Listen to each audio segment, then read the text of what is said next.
tracks, stats, and facts.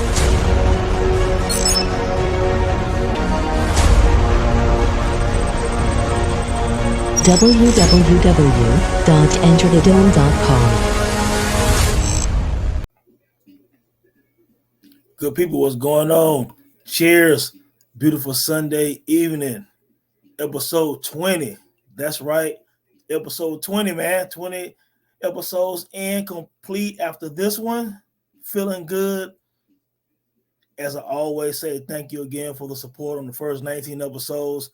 Any new subscribers, any new comments, the compliments that I received from a few people who I don't even know is a beautiful thing, man. Like, you know, to reach anyone is a blessing.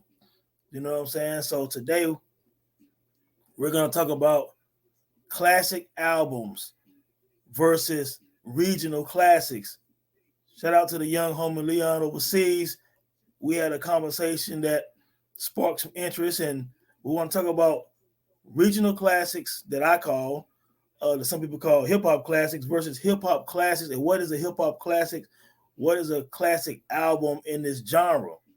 Nobody will ever agree on this subject, but let's do some things for some context, because I believe context is very important, because we know that, you know, me being 46 years old, I grew up during the time of the Source magazine. The Source magazine was large when I was in high school, and it was still large when I was in college. You know what I'm saying? And my last year of college was probably the last year that I really took the Source ratings to heart. Now, media influence was huge in the 90s. Make no mistake about it. The same way we know that the internet and social media influence music, influence fans in regard to how they view music, how they view MCs in this case, or musicians overall. We know that huge platforms have influence. Same way in the 90s, the Source magazine, and then later Double XL had a huge influence on, okay, should I buy this album? Because this album had a huge write-up. It had a high rating in their system and things of that nature. So when I was in high school, the Source 5 mics was a huge thing.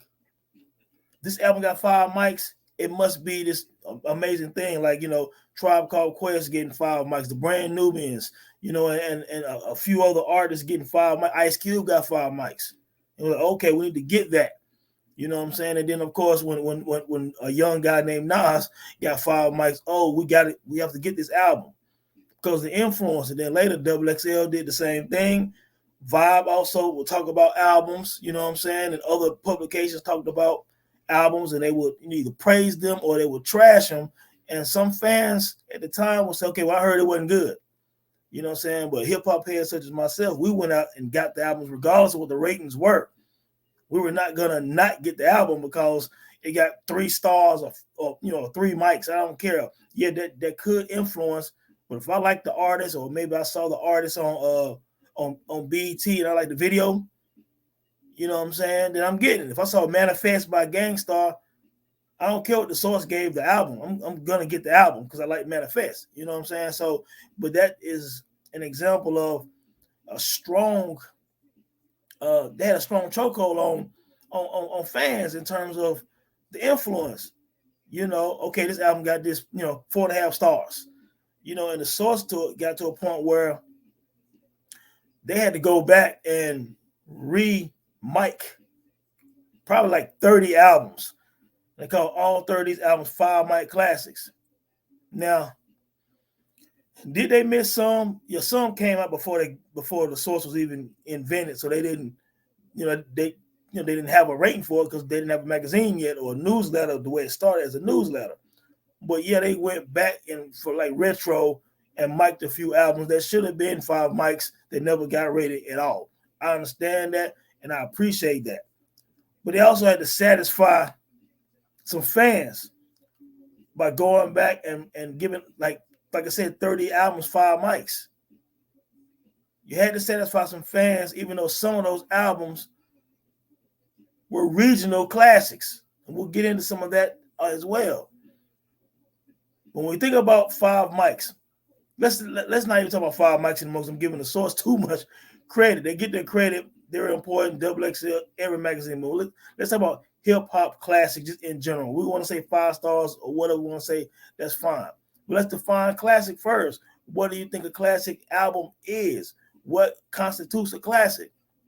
I made a few notes. Influence and even a change of a sound or landscape of hip hop based on that album. You know what I'm saying? Also, the change of sound. Did that album change the sound of hip hop or influence a new sound that people after that album mimic that sound? You know what I'm saying? Did it change the lyrical landscape of the culture? You know, if we want to talk about success, I don't want to use record sales because, again, that doesn't do much because that's going to say Vanilla Ice. Even though I respect MC Hammer, he sold, Please Hammer Don't Hurt Him, sold like 10 million records or something like that. So we can't use just the record sales. All record sales are important, is that big? Yeah, Tupac All Eyes on Me sold 6 million. Yes, Life After Death sold Diamond. Some would call those classics. We'll get into that. Nelly sold a lot of records. Eminem, 50 Cent, and several other people. Would you call, Speaker Box Love Below a classic because it went diamond? So you can't just use the record sales, but support and influence, okay, it does matter, to a degree. So when I'm talking about the classic albums and we say, okay, did it change the sound? Run DMC, Raising Hell. After King of Rock and, after Run DMC self-titled, King of Rock and all of that, they come with Raising Hell and it changes hip-hop. Yeah, of course, the My Adidas and all the stuff like that. But you got Walk This Way. So now you got them with a famous rock band. They always had, semblance of rock in their music. Run DMC did. But when they made Raising Hell, it took hip hop from small venues to stadium status. Raising Hell grew hip hop globally. Run DMC were the kings. So we're not debating whether you like Raising Hell more than you like some other quote unquote classic albums, but Raising Hell is a hip hop classic. That's what a classic album is. It grew the entire culture of hip hop, stadium status. It started really showing, like, endorsing, like, clothes and shoes and things of that nature. That's what it started doing. So if you go do the research on Raising Hell, read up about that album, you will understand what a classic is in the regard of growing the culture. Okay. Sound. Content. Public Enemy to Take a Nation of Millions. Not before that, you heard that type of political charge from anyone in hip hop. Yes, you heard Grandmaster Flash and Melle Mel, The Message. Yes, you heard White Lines. Yes, you heard, other songs that came out before Public Enemy dropped their sophomore album. Now, yes, they touched on this on Yo Bum Rush the Show, but It Takes a Nation of Million, the way the production was, you probably never heard any production sound like that. So go do the knowledge on the production of It Takes a Nation of Millions. The subject matter, Night of the Living Bassheads, Black Steel in the Hour of Chaos. Other artists before Public Enemy, they might have talked about living conditions in America, but nobody tackled politics and government the way Chuck D did on It Takes a Nation of Millions. You hadn't heard that before. You had heard people talking about social conditions with drugs, poverty, and crime. That was discussed in hip hop early on. But nobody necessarily took it and said it's because systematic racism per se to that degree that Chuck D and Flavor Flav and Public Enemy did on Take a Nation of Millions. It changed hip hop. Public Enemy changed hip hop. Run DMC changed hip hop with that album. Dr. Dre and the Chronic changed hip hop. The sampling that Dr. Dre was using, Parliament Funkadelic type things. Nobody had done that to that degree. He changed it in terms of that sound sonically, same way the Shockley Brothers and the Bomb Squad did with It Takes a Nation of Millions. Sonically, they changed hip hop. Okay? Dr. Dre with the Chronic took the West Coast to another level.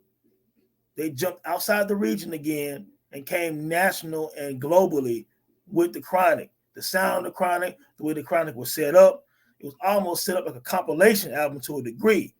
And then it introduced one of the most famous people in music to this date in Snoop Dogg, introducing him on Deep Cover and then putting him as pretty much the star MC on the Chronic. Now, yes, Dr. Dre rapped all through the Chronic. We know a team of writers did that for Drake, because Dre's a producer.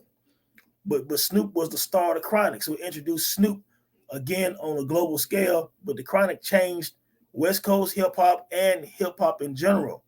For example, Q-Tip from A Tribe Called Quest said he was studying the Chronic while he was making the Midnight Marauders. The same way, on the flip side, Dr. Dre, and there's a picture of Q-Tip and Dr. Dre holding these respected albums. Dr. Dre studied the Low End Theory while he was recreating the Chronic.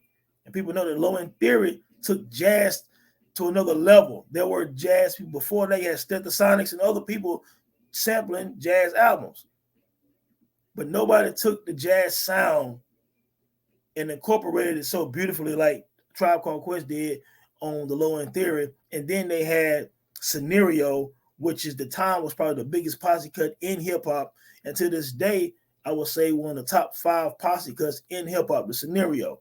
And it introduced to a grand scale again, Busta Rhymes from Leaders of New School.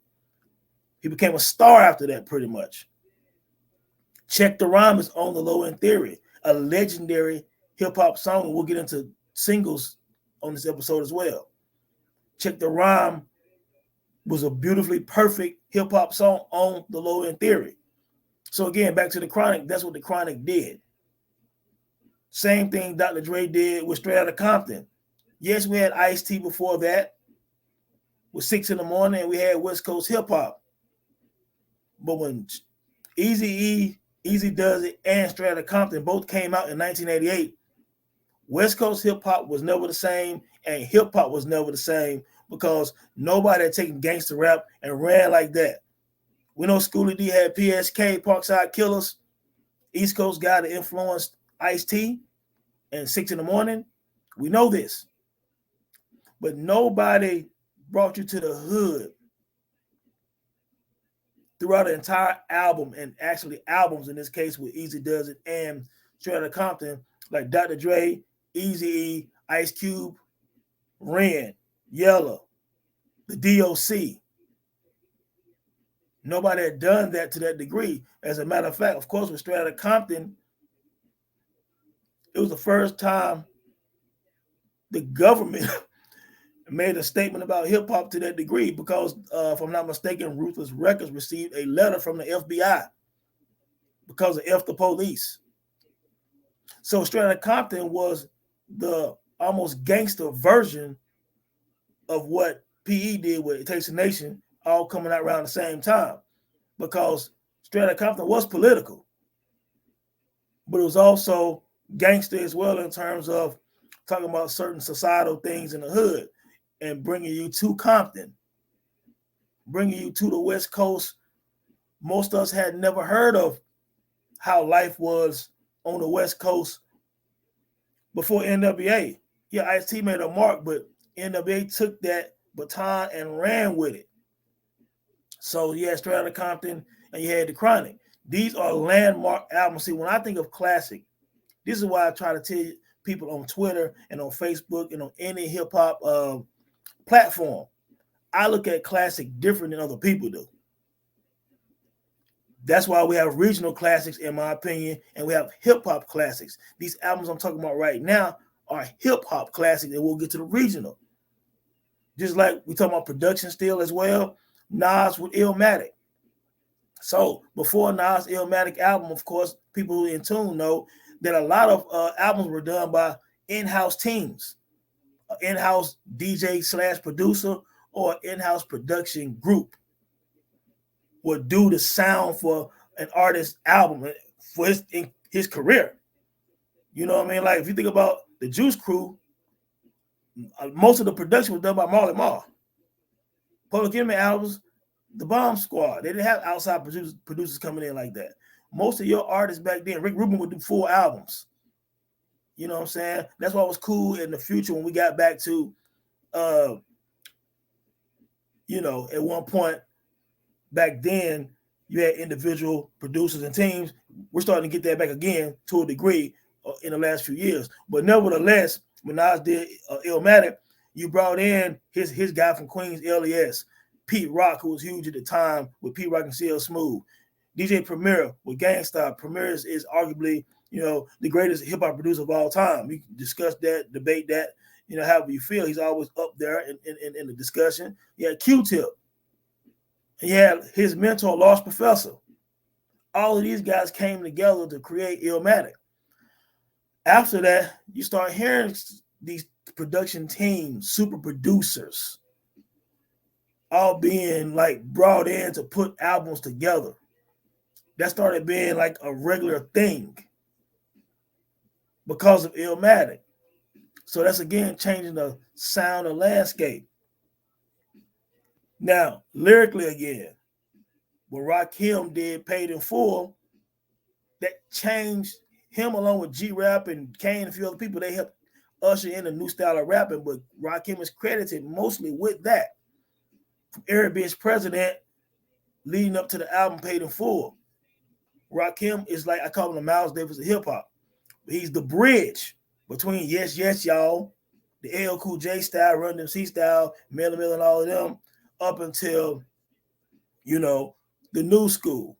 So you had LL and all of those guys in the early mid-'80s, and it was more, I'm bad, it was just more hyper with a lot of the songs until Rakim showed you how it was going to be when the Nas and Biggie and all of those guys came. Rakim was rhyming like that, 87. So he bridged the old school and new school, in my opinion. Also, of course, with Cool G-Rap. And so if you want to say G-Rap's debut is a classic, it changed the way a lot of people rap. But some would consider that, regional because it changed the way a lot of people in New York rap. You know what I'm saying? But that's another discussion for another day when we talk about Cool G-Rap and his tree and his influence. But what I'm saying is, lyrically, did you up the ante? Nas, of course, with the production team, changed hip-hop. But some would say lyrically, they hadn't heard something so poetic in a couple of years. You know what I'm saying? So I think it took them off guard because he was 18 or 19 when he recorded the album. So looking at that, those are just some examples. Of course, UGK, Outkast with what they did. And we're going to talk about regional and versus hip-hop classic in the South as well. So now, but let's go ahead right now. People say, well, what's a regional classic, T? A regional classic can put that city, that area on the map. It can influence that city and that area.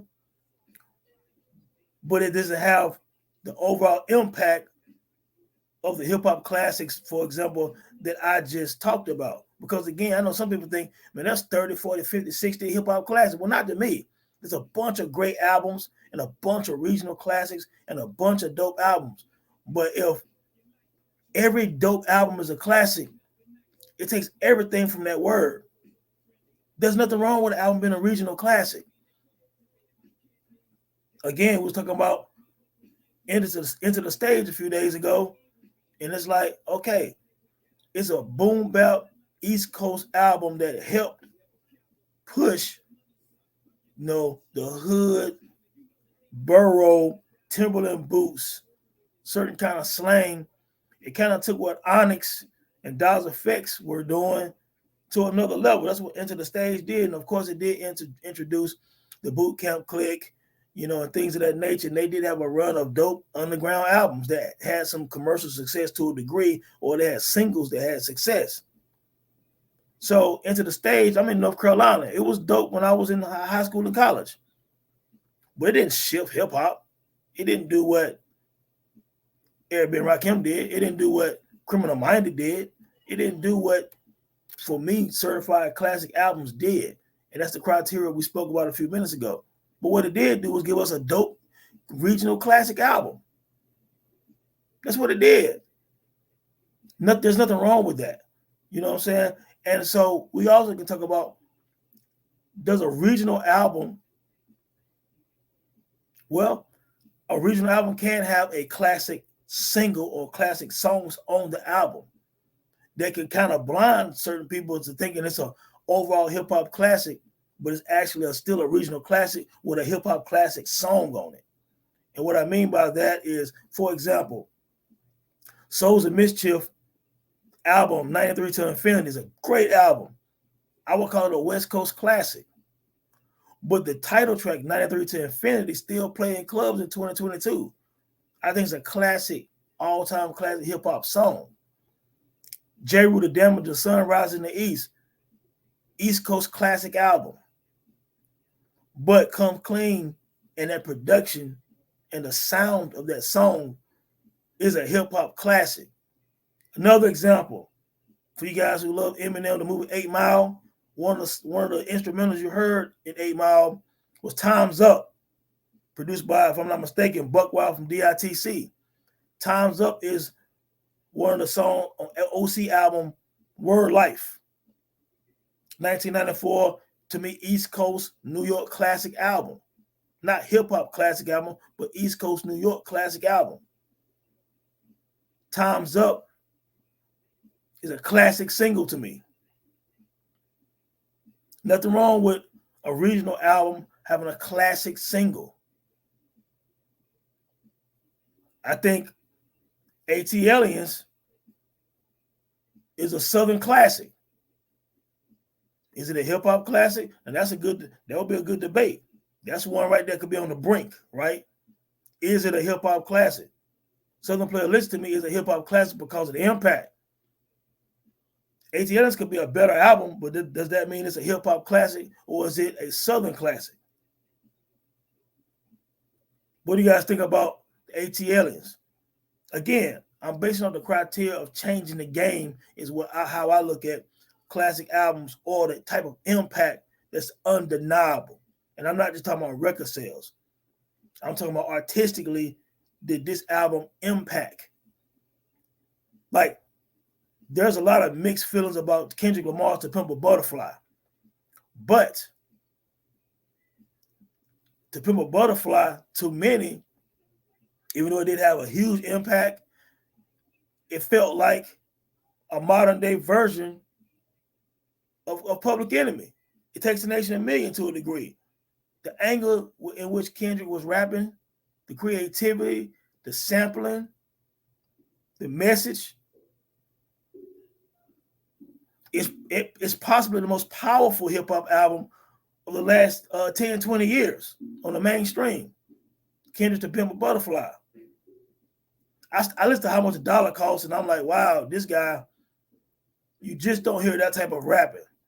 And so I would say, whether I listen to it in the car a lot or not, what he did on To Pimp a Butterfly warrants the classic status, hip-hop classic status. Good Kid, Mad City is a West Coast classic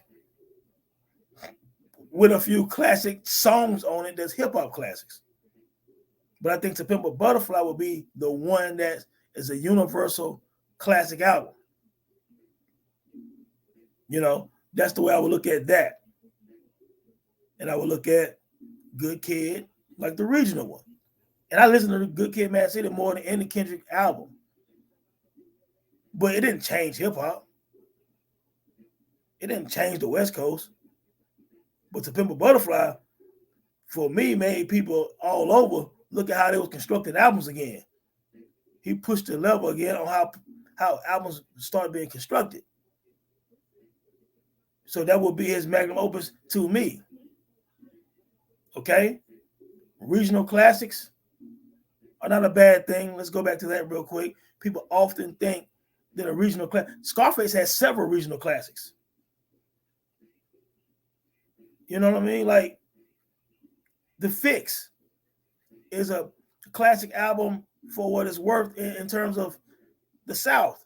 Even though it had a New York sound to it to a degree, The Diary will probably be looked at as his hip hop classic. Some people might say, well, Scarface got 4 or 5 classics. He got 4 or 5 regional classics and a bunch of dope albums. In the way I grade. Like Hell on Earth is a New York classic album. But the Infamous for me, because Sugar Ones is one of the greatest hip hop songs of all time, and the Infamous, from production standpoint, never heard drums like that on the album at that time. It's probably one of the best produced albums on the East Coast, period. And that went into, I think that the production on the Infamous influenced a lot of people to step their production game up. Because there's literally not one bad song on the Infamous in terms of production. So I think I would give the Infamous a hip-hop classic label, and I would say Hell on Earth and Murder Music are East Coast classics. That's not taking anything away from them. They're East Coast classics. But I believe a certified hip-hop classic touches every region in some kind of way, whether it touches the rappers in that region, the producers in that region, or the fans in that region. I feel like a certified hip-hop classic must touch everyone. The Chronic touched everyone in some kind of way when it came out. In '88, when PE came out, it kind of touched everyone all over to a degree. They had no choice because you heard, 911 is a joke type stuff, type of content. You know what I'm saying? And you just couldn't get around. You couldn't get around it. Now, religion in hip hop, for example, or faith, or anything like that. You had the Brand Nubians, One for All, got 5 mics. It brought in that 5% mentality. At first, I would have called that an East Coast classic. But the 5% mentality ended up going all over the nation. And Brand Nubians is one of the reasons why that vibe started going all over the place. So that's the type of impact that will warrant a classic album label. Bone Thugs, E99, 1999, E99 Eternal. Nobody was rapping like that before Bone Thugs, because Bone Thugs and Twister don't sound the same. I think they had some friction before or something like that, but they styles are totally different. Bone Thugs, the way they harmonize like that, nobody was ever doing that. And after that, it influenced a generation. Harmonizing in hip hop became big after Bone Thug E1999. And that album is dope. And it has Crossroads, one of the deepest songs in hip hop history, one of the most powerful songs in hip hop history on E1999 Eternal. But their sound and style of rapping you had never heard before.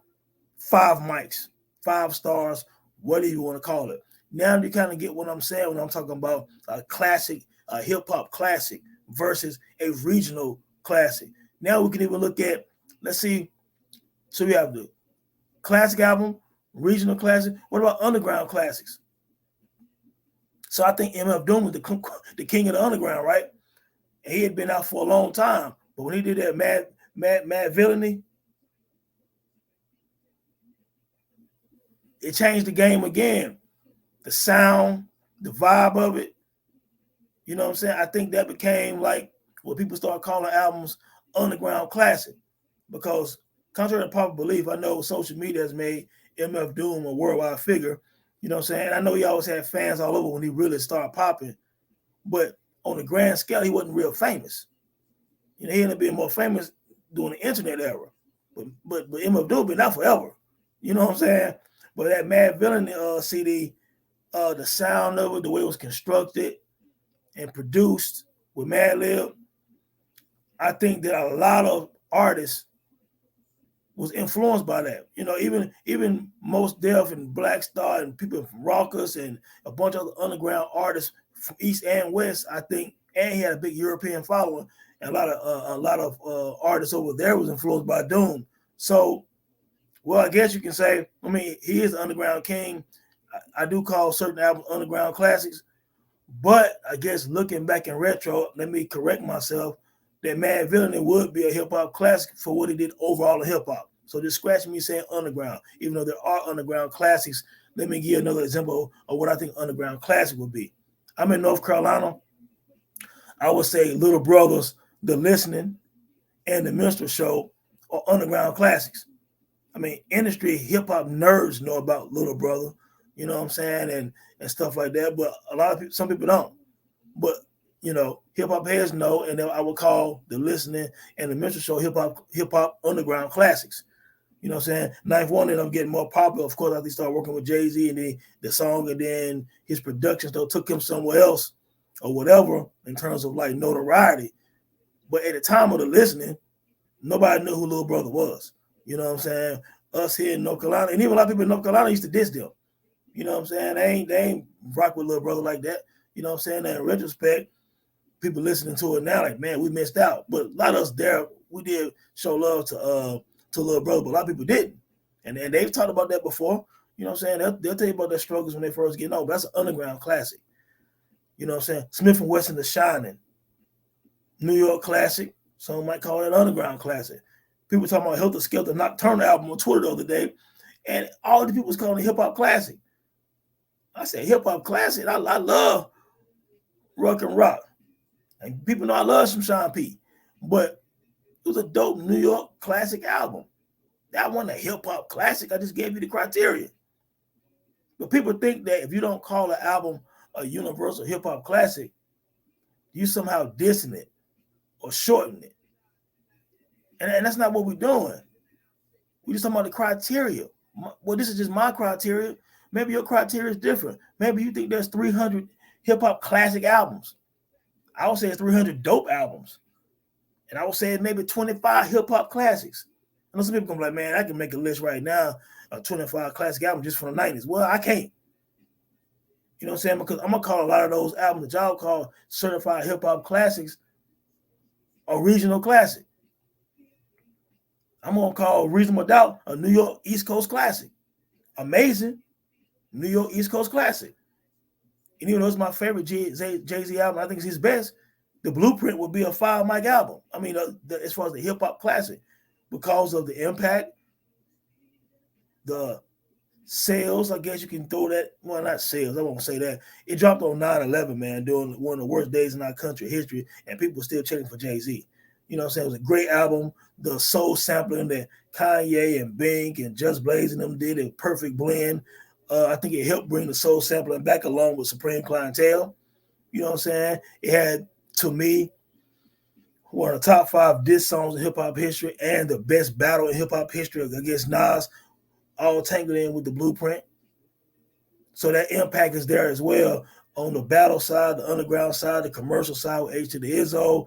You Don't Know is probably one of the best bangers in his legendary career. You can't overlook that. So I would call Blueprint a hip-hop classic, and I would call Reasonable Doubt a New York street album. When it came out, it was an underground classic. So we talk about underground classics just now. When Reasonable Doubt came out, it was an underground classic. I had it. I was in college. You know what I'm saying? I was like, man, this shit's crazy. You know what I'm saying? But it wasn't a hip-hop classic. It was a regional New York classic and an underground classic. That's what it was. That's actually the best example of hip-hop classic and from the underground. Well, you know what I'm saying? Will probably be Jay-Z's Reasonable Doubt. So yeah, that's the criteria. You know what I'm saying? These are albums I've named already. Now, would somebody like Nelly, would Country Grammar be a hip-hop classic? His melodies, his style was definitely different. I think it did have some influence. It put his whole region on to another level. And you got to understand, some hip-hop classics or some regional classics, depending on what style of hip-hop you like, you might not like it. But it doesn't take away from what it did culturally. You might be able to debate if Nelly's Country Grammar is a hip-hop classic or a regional classic. The success was there as well. And speaking of success, there are times when sales can be incorporated but still not taken from the art. and there'll be 50 Cent's Get Rich or Die Trying. Hip hop classic impact. He controlled the streets, the clubs, the radio, the same way Biggie did with Ready to Die. 50 did that again, same way Snoop did with Doggy Style. 50 Cent did that in the 2000s. Monstrous impact. People were outside the record store buying that joint the same way they was outside buying, the same way we were outside buying Wu-Tang Forever in 1997.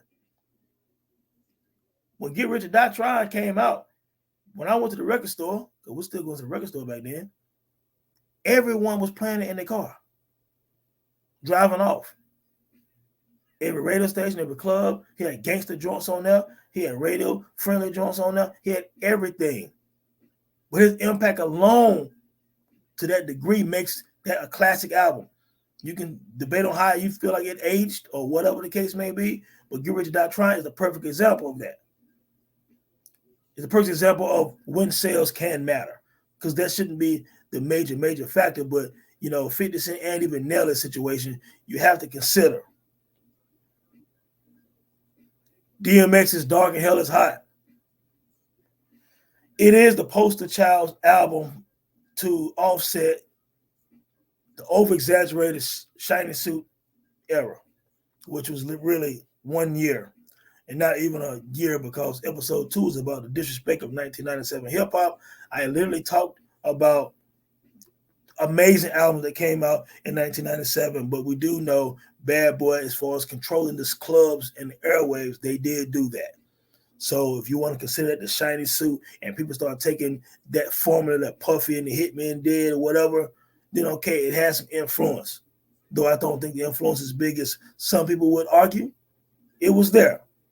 DMX's Hell is Hot brought the streets back to hip-hop on a mainstream level, where somebody could actually not have a commercial song, but it become a commercial song. It's not like when Puffy pushed Biggie and they did Juicy or the One More Chance remix. Get at me, dog, and all that stuff. That stuff wasn't commercial. Nothing on DMX album was commercial, but it played in the clubs, it played on the radio, because it was just that powerful. We hadn't seen nobody since Tupac that passionate. So he brought passion back to hip-hop. He brought a stage presence that we hadn't seen since Busta Rhymes back. He brought some spirituality that we haven't seen really since a lot of the early Brand Nubians and X-Clan and some of these guys who were in tune with themselves. X was all of that in one, and the energy of Onyx. So he had everything on his Dark and Hell is Hot. You felt him. So he did bring a certain kind of passion, aggression, and spirituality back to hip-hop that we hadn't really seen a whole lot of. We saw glimpses of it with Tupac, but he had died 2 years before X came to the mainstream in terms of like his notoriety. So it's Dark and Hell is Hot. Big Pun Capital Punishment changed his entire culture of the Latinos. He took what Fat Joe started and showed that Latinos can be super lyrical, no pun intended, and make that type of hip hop. His flow is epic, maybe the second best flow ever with that style outside of Coogee Rap, who he loved to death. The lyricism on that album was next level. So I can see how someone would call that a classic. And it was the first Latino album to go platinum. That's another time, again, where the sales can be incorporated and it's not forced. And there's no forced narrative with that. Oh, so-and-so sold this many records and it's not a classic. No, what I'm saying is there are times when it does make sense. Excuse me. So you have hip-hop classics. You have regional classics. You have underground classics to me. And I separate that in regard to the cultural impact of a hip-hop classic, the regional impact of a regional classic, and albums on the underground that didn't get a lot of notoriety when they came out. They weren't commercially successful, even though Reasonable Doubt ended up being a gold and a platinum album, and Jay-Z ended up being like this huge star. I'm just saying there's albums that came out like Reasonable Doubt at that time, you know what I'm saying? Plenty of them, especially in New York, that these guys never got the sales and the notoriety that they probably should have gotten with the greatness of the album.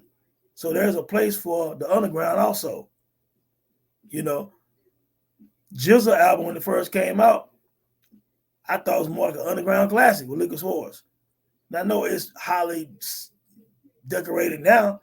When I first heard it in 1995, I didn't look at it the same way I looked at Only Built for Cuban Links. I felt Cuban Links was like a movie. And I'm like, man, I ain't never heard an album like this before.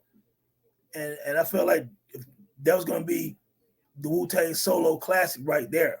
You know what I'm saying? Even though some might feel Return of 36 Chambers was a classic, some might feel Liquor Swords was, Iron Man. I think a lot of those are regional classics that turned out to be very famous albums because Wu-Tang already had a legendary 36 Chambers classic album.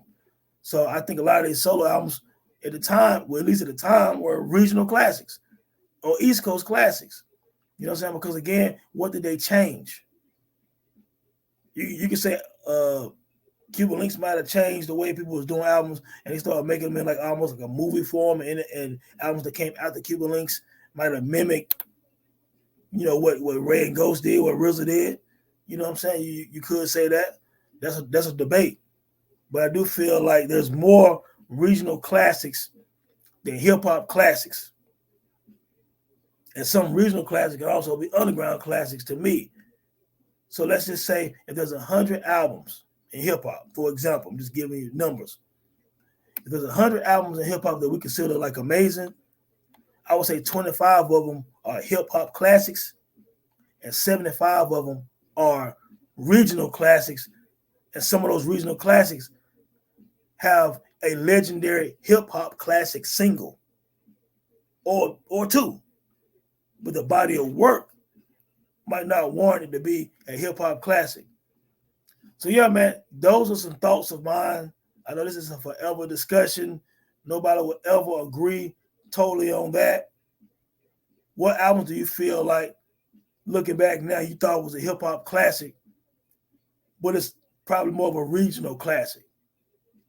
And what albums do you feel like people look at maybe as more regional and local for that area, but you're like, man, you feel like it's a hip-hop classic and you have a different list of criteria you feel like it matches up to?